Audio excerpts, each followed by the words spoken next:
Hey guys, it's Dad with Dad's Guide to Adulting. I hope you're doing well and that you're having a great day. In this video, we're going to talk very briefly about leasing cars, which is different from purchasing cars. What does it basically mean to lease a car? It basically means you are renting the car and paying a fee to use it rather than paying money to end up owning the car yourself.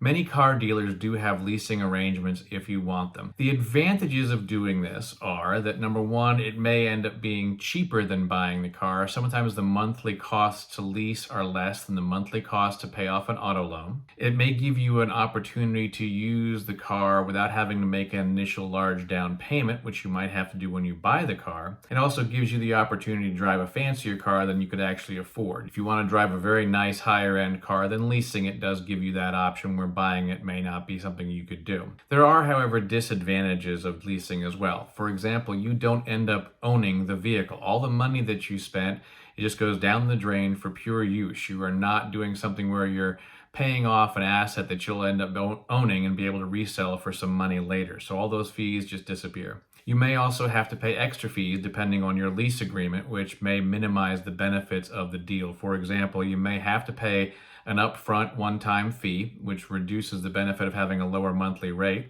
You might have mileage limits. If you exceed the mileage that you're allowed to use the car, you may end up paying a fee, and you sort of have to keep an eye on that. If you have damages that exceed normal wear and tear, those may end up being your responsibility, and it may be difficult to get certain types of insurance to cover that. You may have to pay a fee when you return the vehicle.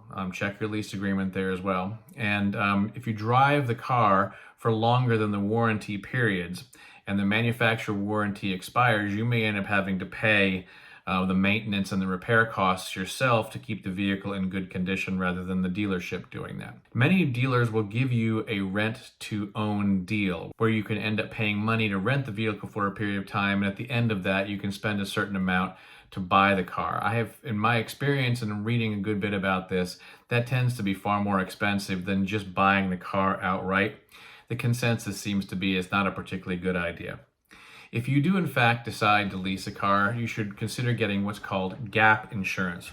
That helps if you damage the car and it needs to be replaced. For example, if your insurance company says that the value of the car is only $5,000, but you owe $8,000 on your lease agreement, having the gap insurance will help cover the difference between the $5,000 that the insurance company would normally pay and the $8,000 that you actually owe. So consider looking into gap insurance. Bottom line is, as a young adult, I don't really recommend leasing cars. I think it's far better for you to go ahead and buy a car. But if you want to lease one, those are some of the basic advantages and disadvantages. We'll see you next time. Until then, remember, you got this.